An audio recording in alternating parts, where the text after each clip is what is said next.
And now I'd like to introduce to you our guest speaker for tonight, and Steve Cotton. And Steve is a writer, a lawyer, pilot. He was born in Oregon. That's okay. It's the U.S. Is that in the U.S.? Yeah, U.S. I'm unsure. Close to the border, I think. And yeah. And also, his degrees, he has degrees in Bachelor in History and Political Science, a Master's in International Relation, and he's got a doctorate in law. He's a very gifted speaker. I just enjoy his company. Whenever I hang out with him, I just learn so much. And I know that we're going to learn a lot tonight. He's lived here for 16 years. He's also lived in Greece and England, but he calls this his home. So Steve, please come. Thank you. 13 years ago, we started the first cultural awareness.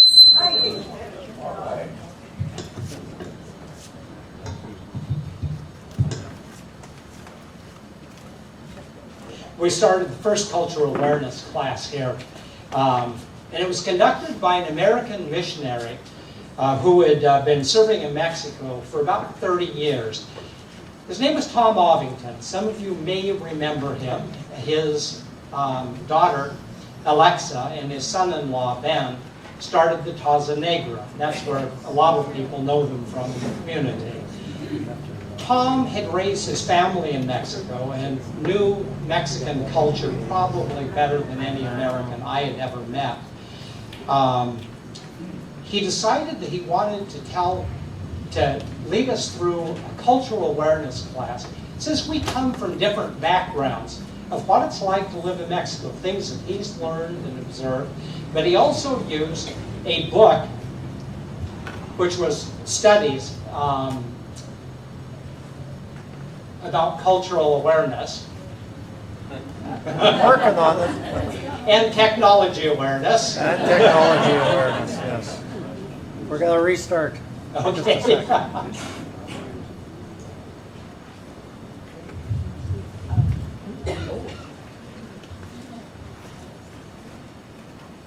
He used a study that was done by Sarah Lanier entitled Foreign to Familiar. As a result of her studies, she had decided that conflicts happen when people travel, usually not because there's something wrong with the travelers and there's nothing wrong with the home country. It's that people bring their own biases, their backgrounds, their experiences with them, and their own culture. And then they go into another culture, and it's really easy to misinterpret when those two cultures come up against one another. The quick answer is sometimes it looks like the hosts are rude or inefficient, or something far more nefarious than that. There's an old academic joke that all people can be divided into two categories. People who put other people into categories, and two, people who don't.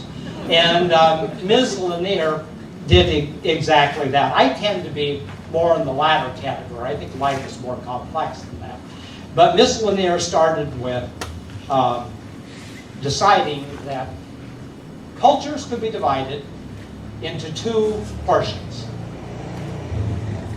hot cultures and cold cultures. Now, I know some of you have had a background in hearing lectures similar to this before, but I want to go through some principles because I think there's some real application to what some of us see happening in Mexico these days.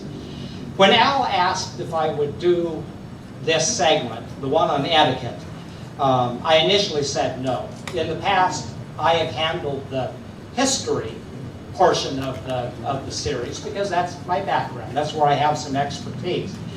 And even though I lived here permanently for 16 years, I am about as hardwired in cold culture as is possible for a guy.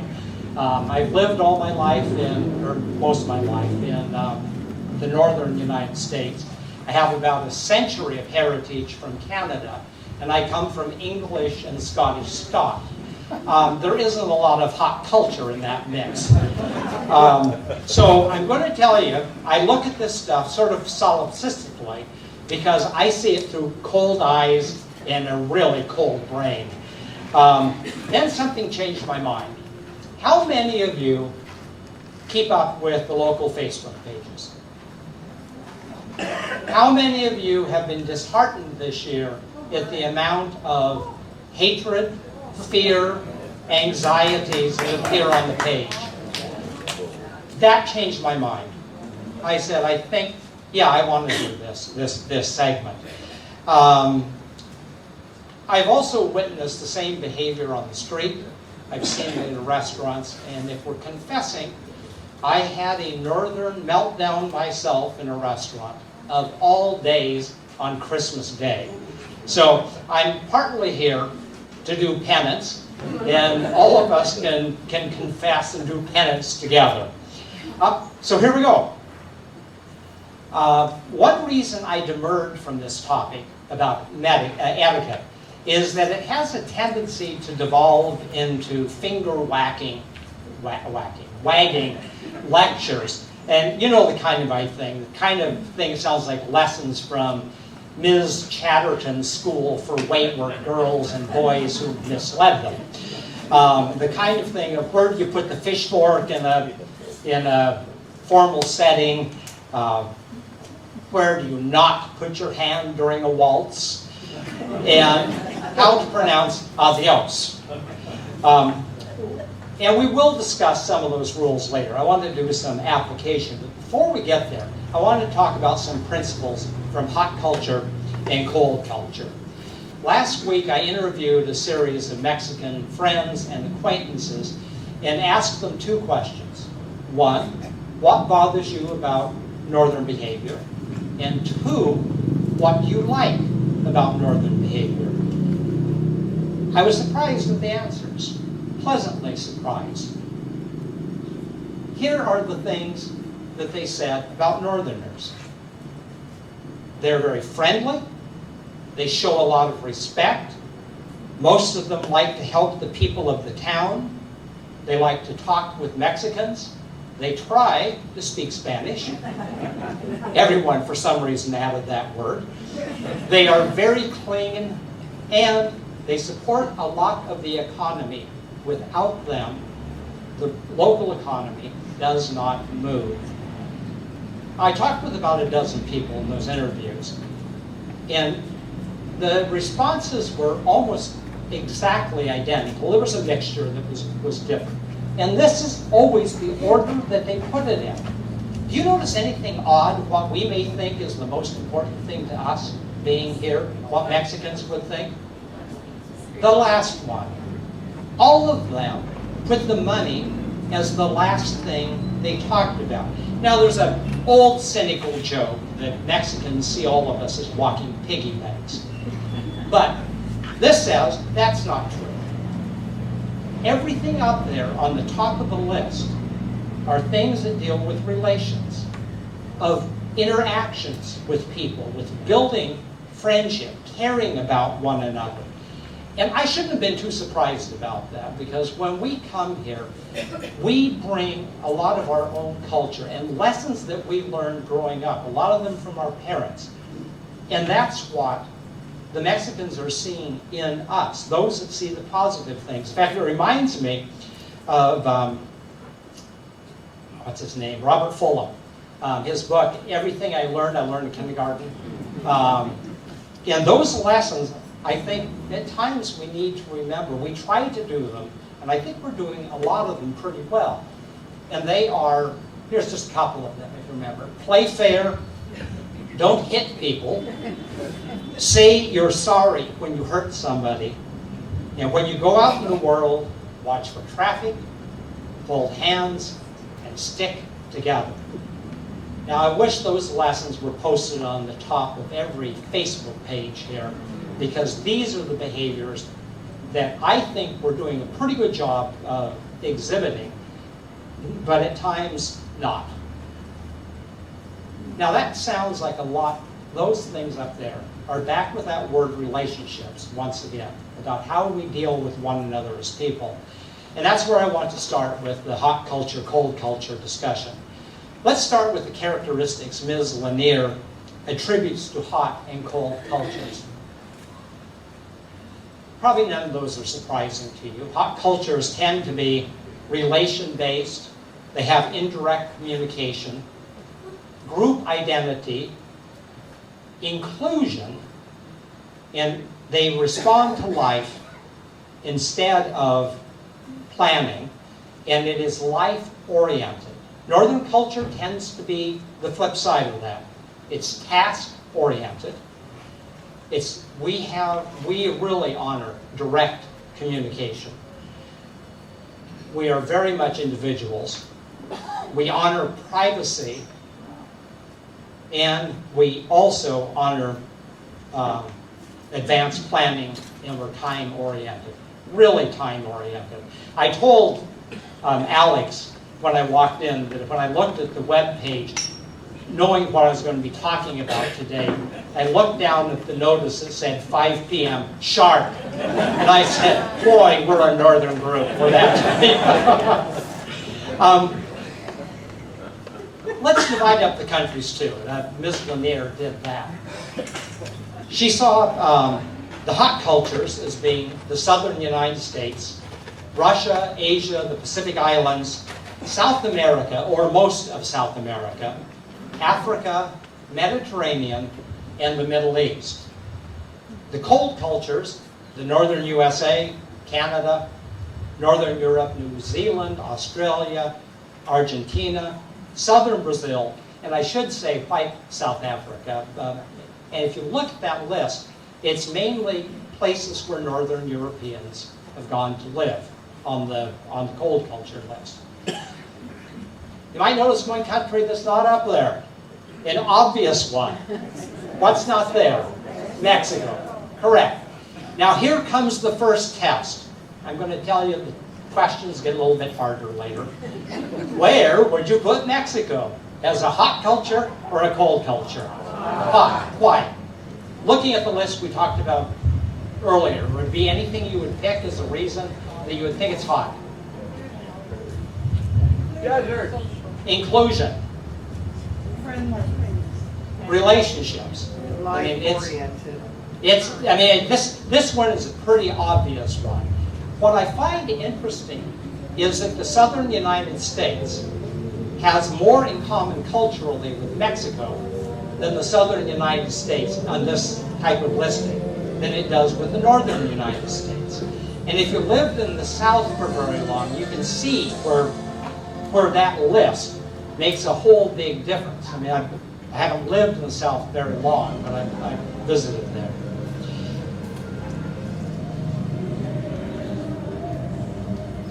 Let me talk about one of the differences on Ms. Lanier's list, and that's one of the things we mentioned. That's relation-based cultures. If we go to the next, there it is. In a relation-based culture, communications create a feel-good atmosphere, and they create it in the moment. The society is feeling-oriented. Efficiency and time do not take priority over the person. Business talk is inappropriate upon first arriving somewhere, even if it's at a business meeting. Task-oriented cultures, communication must provide accurate information. If the information isn't accurate, a lot of conclusions are drawn from what's being passed. Society is logic-oriented. Efficiency and time are high priorities, 5 p.m. sharp. Taking them seriously is a statement of respect for the other person. Let's talk about those. You are home in Canada or the United States. You're going to visit friends in the town next to you. You've never been there. So being avid Techni users, you take out your telephone, put the address into Google Maps, and you start off on your journey. And just as often happens with Google Maps, when you enter the town, Google Maps stops working. But you're in luck. There's a policeman on the corner. You stop the car, and you ask him for directions. And he says, well, I really don't know that area of town, but my partner does. I'll ask him. So you get information, you go back to your car, start to drive, follow the instructions, and in the story up north, where do you end up? You end up at the friend's house, because the information was correct and you got where you wanted to go. We're going to change the scenario. You're now living in Mexico, and you have friends who live in Aguacate. You start driving there, same facts. Put it in Google Maps, you have the address, you get into town, Google Maps stops working because there's no telephone reception there. But you're in luck. There's a Mexican man on the street corner selling hot dogs. You go up and ask him, you say where you want to go, and you get your directions and you start off, and 15 minutes later, you find yourself back on the highway to Milwaukee. But you stop again, 3 more times, same result. What happened? What's the difference between those two stories from a cultural standpoint? Was the hot dog man lying? Were the 3 Mexicans lying about? They just wanted to help, and this is based on relationships. There is nothing that would bother a Mexican more than for a stranger to come up and not be able to help them. And they will do whatever they can, and in my scenario, they really wanted you to get where you were going, and I suspect, well, maybe they can get somewhere where they'll eventually get to where they're going. But no one was thinking of anything bad. In fact, Mexicans respect strangers. To say, I don't know, is to say the equivalent of, I'm not going to help you. And to Northerners, it sounds like, I would rather be told you don't know so I could go ask somebody else. I've got to get there. My time is going away. You're wasting my time. This is inefficient. I know we've never done that. But we hear it often. I'll be there mañana.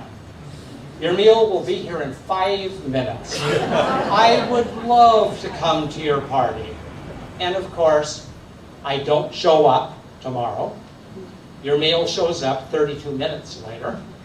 And I don't show up at your party because even though I said I was going to be there, I never intended to come to your party.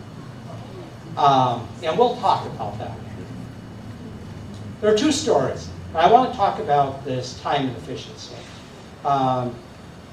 This first one happened during the very first cultural awareness class. Tom Ovington was teaching us around right over there. We had the old palapa then, but we were sitting out in the evening sun and enjoying it. And he was talking about time. He'd been into the conversation about 20 minutes and explained to us how in Mexico that showing up late is not considered rude. It is just, that's the time you get there. And if you show up late in Mexico with Mexican, everybody stops the event, they greet the person who is coming in, and then they sit down and start the event again. Why? Inclusion. They are concerned about, we want our friend to be here with us and learn. Well, Tom had no more finished saying that than my Mexican-American friend Rosa came through the gate 20 minutes after the start. And Tom stopped the class, and before he could say anything, most of us turned around with scowls on our faces, not because we were angry at Rosa, but because of the behavior. I mean, she was still our friend, but she was late. And Tom started laughing and said, Could everybody please say hello to Rosa and welcome her here? And so we did. And it was a great lesson for us because even though we had heard everything he was saying, we hadn't learned anything. The moment we were asked to apply it, we reverted to type. Rosa, who had been an American long enough, was actually embarrassed that she came in late and having attention called to her until she was put in the inclusion, and she went right back to her Mexican genes, and she was part of the group. Second story. I have a Mexican friend who desperately wanted to move to Canada. He'd had a lot of Canadian friends down here, and a lot of his Mexican friends had moved up to Vancouver. So he got a 6-month visa. He flew up. He had been there for about 2 weeks. And he was lonely because all of his friends were working all the time and didn't have time to do stuff with him. So he needed to talk to a friend. He had a Mexican girlfriend who was working at a business downtown. They arranged to meet during her coffee break. He started telling her just how terrible he felt. In about 15 minutes into the conversation, she stood up and said, "I'm sorry, I've got to leave. I only have 15 minutes for my coffee break." And he said, "But I'm in the middle of my story. You're my friend. What are you doing?" And he left. She left. He went home, booked a flight back to Manzanillo, and that was the end of his Canada experiment because he didn't want to live someplace where work and time were more important than relationships. He's actually enjoying himself a lot down here. He's now a politician, for all things.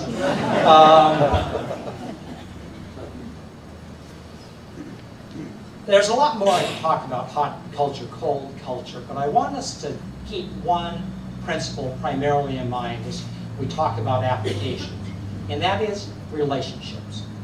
Because I think that's a driving force here. In my mind, inclusion is included in relationships. Let's move on to some applications of what can we do with what we've learned about relationships. During my interviews, I heard a wide range of topics that my Mexican acquaintances thought Northerners might be interested in knowing. And they said they probably know a lot of things, but we think it's important. And because I got it in a sort of stream of consciousness form, I apologize that it's coming back to you that way. But we'll go through them topic by topic. Let's start with this one. You hire a group of workers to fix your palapa. They're supposed to be there at 8. They show up at 8 because they know they're working for a Northerner and they've learned their hot culture, cold culture lessons. So they're there on time. And I'm finding that's true more and more. They set out their tools, they start working. An hour later, at 9 o'clock, everything stops and everyone disappears. What's happened? Where have they gone? To eat. They have gone for their almuerzo, their big breakfast of the day. An hour later, they'll come back. I put this chart together because it's one of those things, if you see it side by side, you will see how meals can get very confusing here if you're trying to set up a meeting with somebody. Here up north, we start the day with breakfast, and that's usually about 8 o'clock or so. I put a blank over in the next level because we don't have anything quite like almuerzo, but we do have lunch. And for most, or depending what part of the country you come from, or if you live on a farm, it could be dinner. But that's around noon. And then we have our dinner. I put up tea. I'm pandering to Canadians today, I think.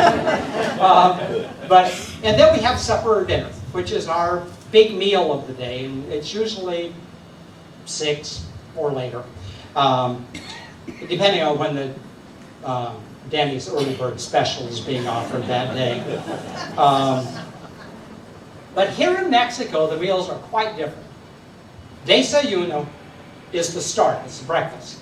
Done early in the morning, a quick cup of coffee, donut, pastry, tortilla. Enough to get you going in the day, to get you to your job, so you can stop at 9 o'clock to eat your almuerzo, which is the big breakfast of the day. It sort of reminds me of how hobbits eat. Because they have, is it the second breakfast or the third breakfast? I don't hear this very often, but there is a snack in the afternoon called merienda at 4 o'clock. I always call it Mexican tea. And then at night is cena. But it is a very light supper. It may be tacos or something light like that, because the big meal is up there at comida. It's the biggest meal of the day. Now, I grew up in a family where that was true as well. The noon meal was called dinner, and it was a full spread, and then we had something light for supper. But look at the times. I had just learned a new word in my Spanish class, and it was mediodía. Middle of the day. That's what it means literally, and I took it to mean noon, because look at a clock, it's the middle of the day.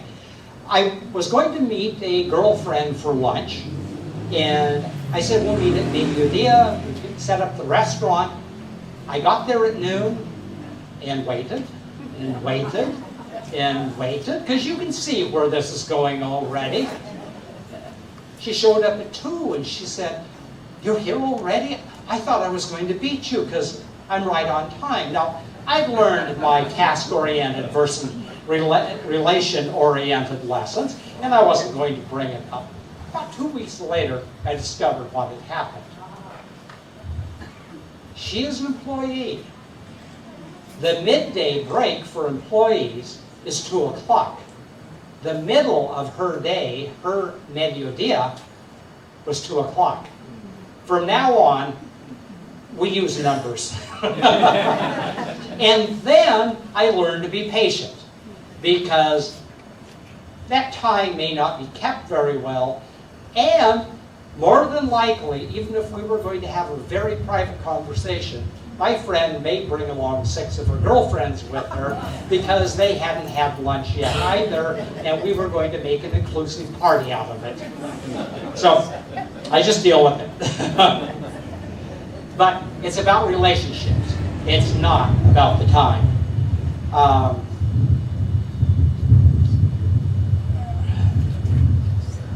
One of the best ways to learn a new culture is to learn the language. And I know you've heard it over and over again. If you really want to appreciate Mexico, learn Spanish. I'm not an idealist. I'm a realist. I know that most of us are going to pretty much give up somewhere around menu Spanish.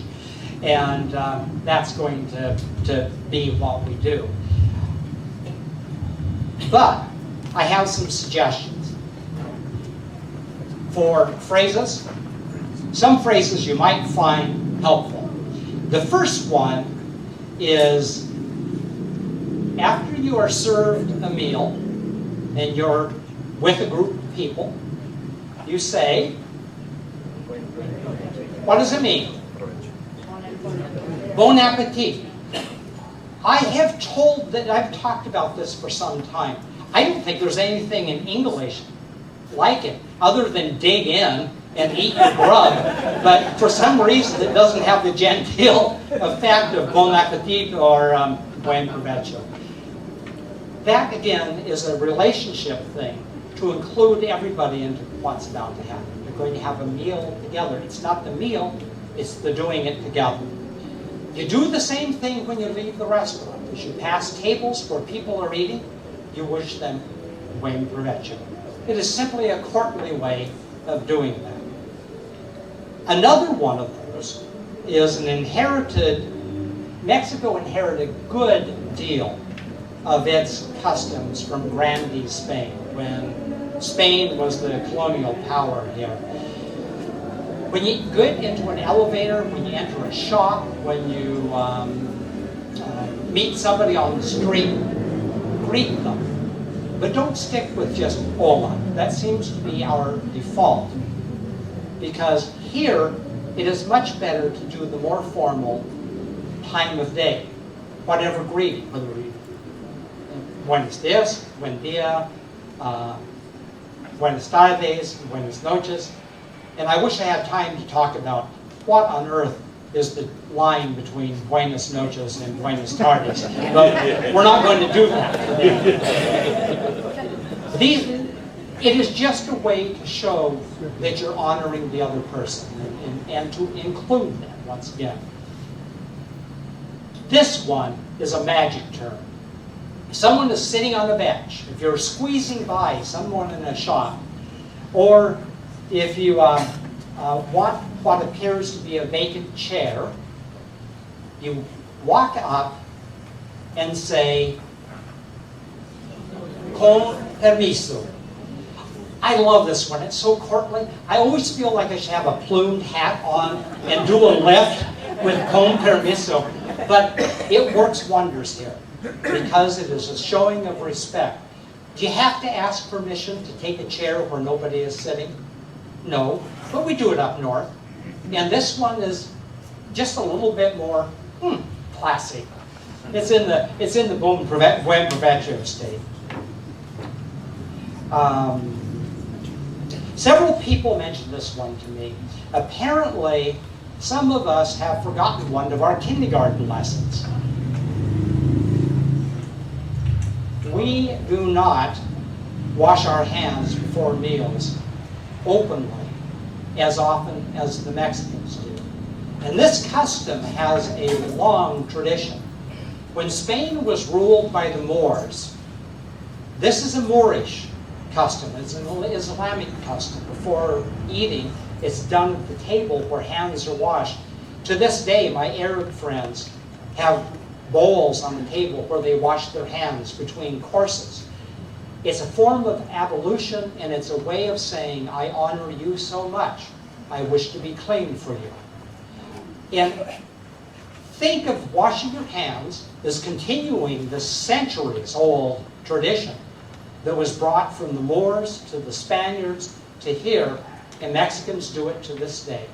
You'll often notice that at restrooms, for instance, the sinks aren't only inside the room, they're between the restrooms, and that's for a reason, so you can get to the sink easily to wash your hands.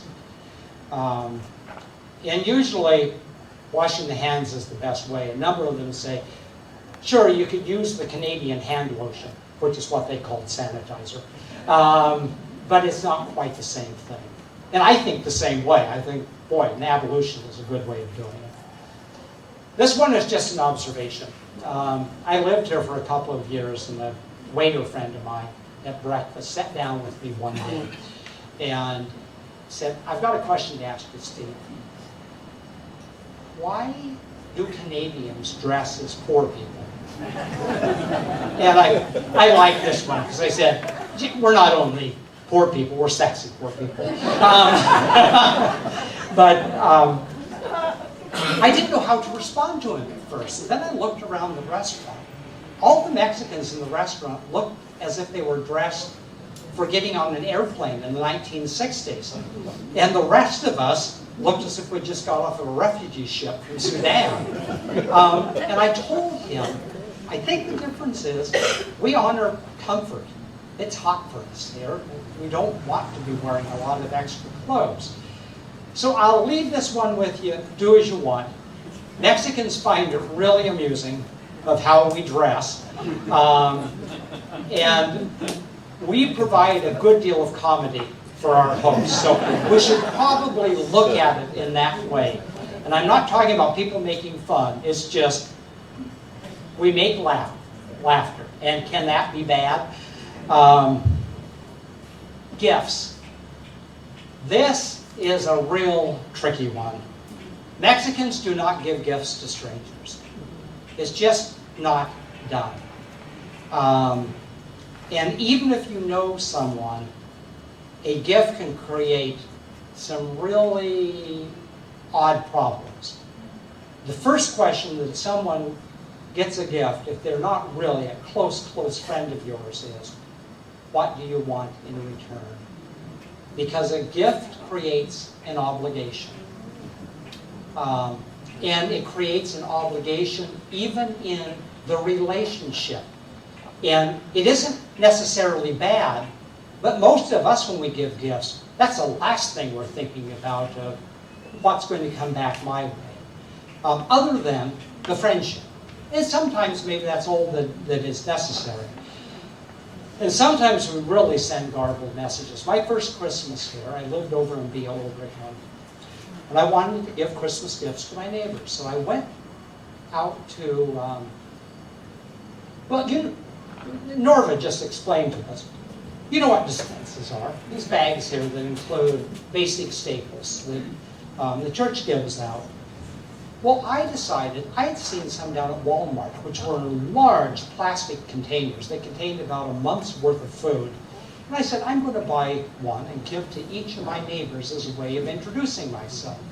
So I did it, and I went to one house and opened up the door. The lady stared at me. I said, Feliz Navidad.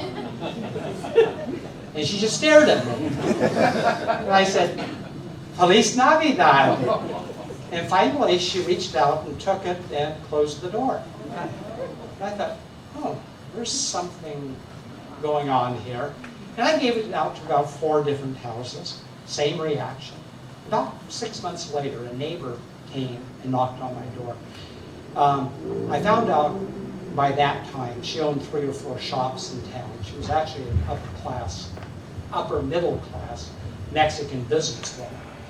And she said, your neighbors really like you, but they wanted me to come let you know how you had offended them when you first moved in. I was taken aback. And she said, the first thing is, everybody wanted to know what you wanted in return for the food.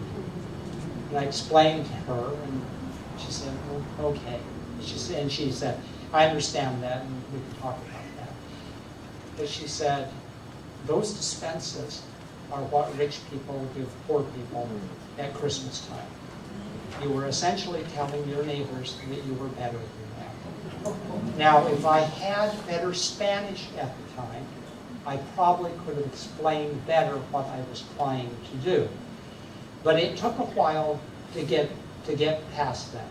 Now, do not take this story as a reason to not give dispenses. Give them wisely. Give them in a way that you know it's going to meet what you're intending for it to occur. But I want to use it as an example of how easy it is to come from our culture to a new culture, think we're doing something right, like the Fulham book, but we're doing something else. You were invited to a party. You were part of a fundraiser to help a hotel maid replace an ill-fitting artificial eye. This is a true story, by the way. The operation was done, and she threw a party for the donors, for her family, and for her relatives. The invitation was for 2.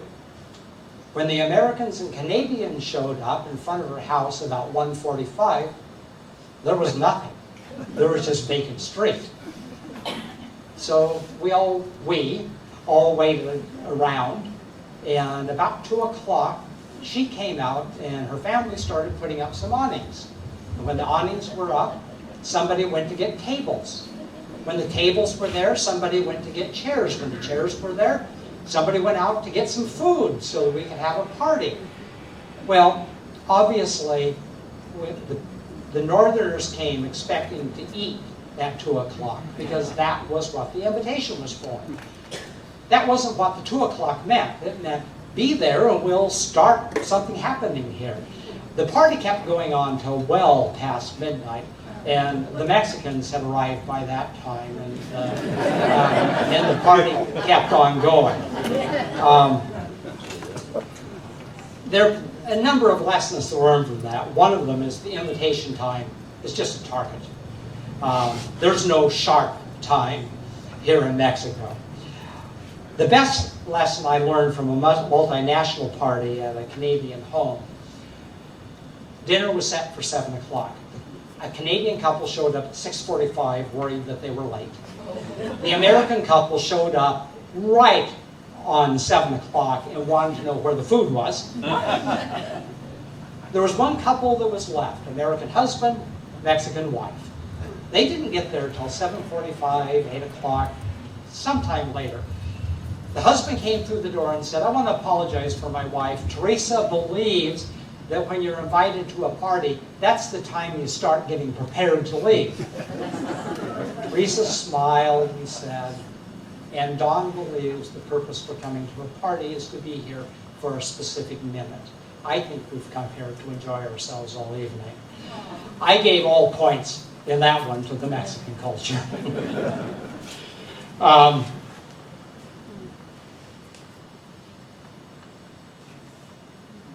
When you attend any meeting with Mexicans, greet everybody with a handshake when you're introduced. Do please leave your northern handshake at home. This isn't a power struggle, it's a relationship. It's a very gentle handshake.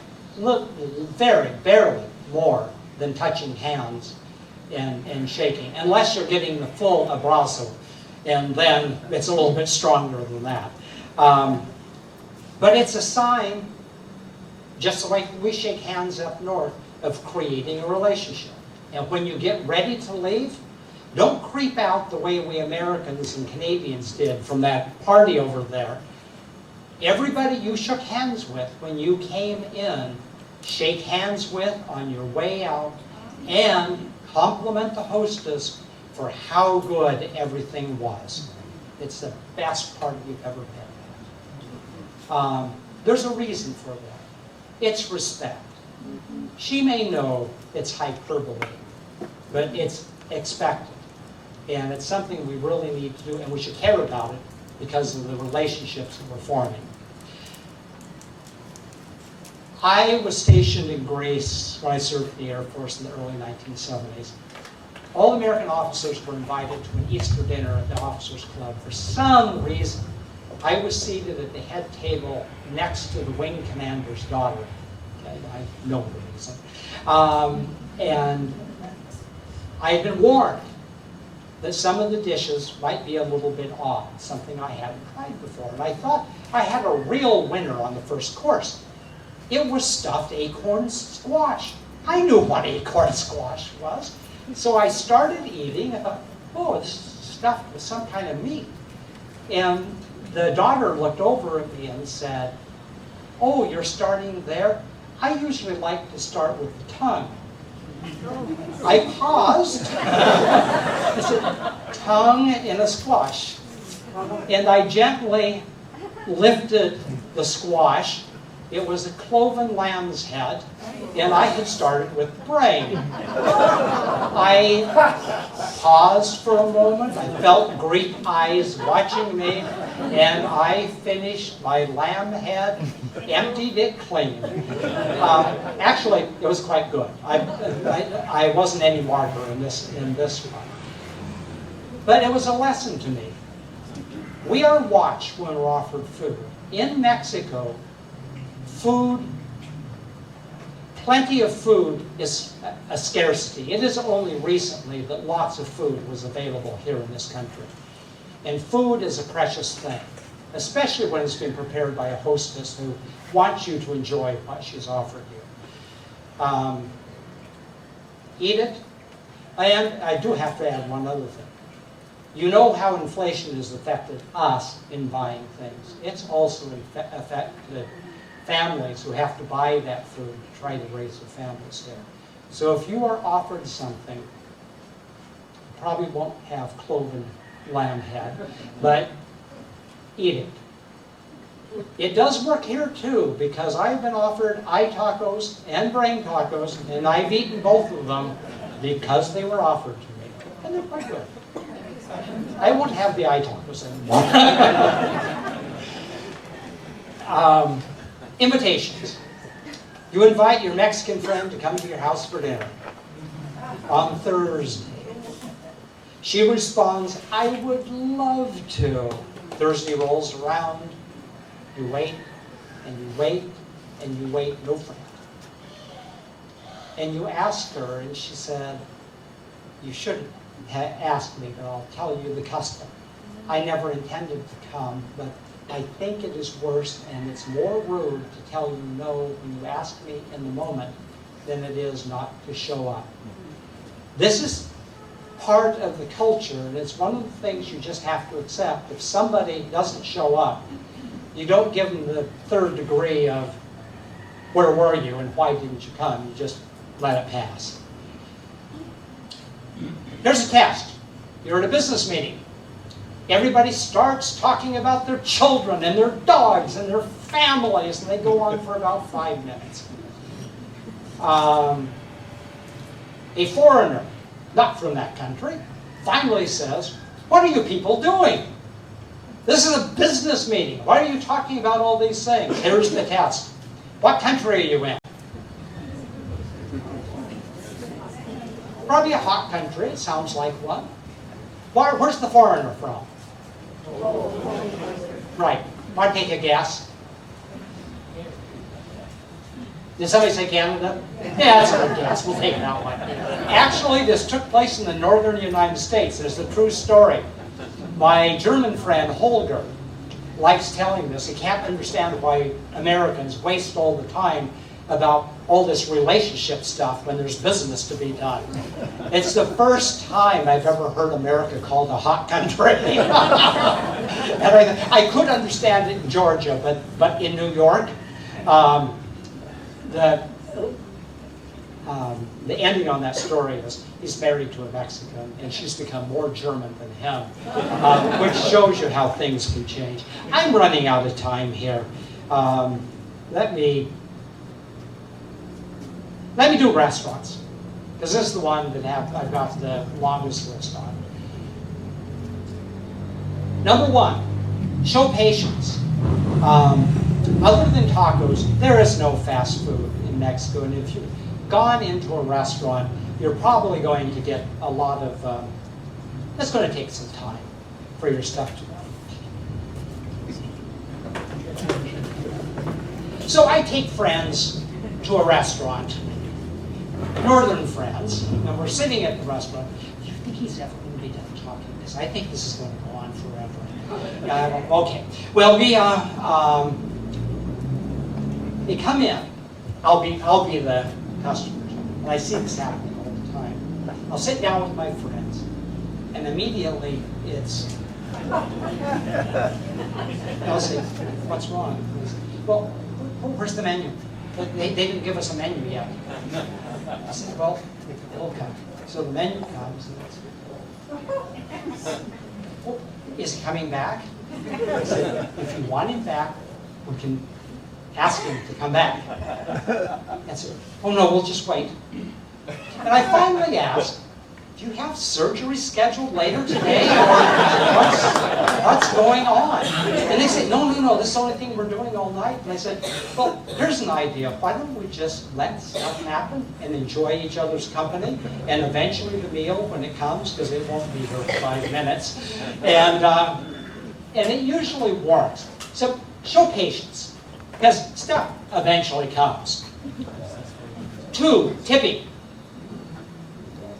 This is a personal decision. Standard here in Mexico is 10 to 15%. I tip more than that, and I do for personal reasons. A lot of the waiters live off of their tips. There are some restaurants, and this is illegal, but it does happen, work only for tips. They are not paid a wage, or if they are, their tips will be tallied up, and then the owner will top off to get them to the minimum wage, so he doesn't get into trouble. But that's what they're going to be paid. I don't spend all of my time quibbling about the service.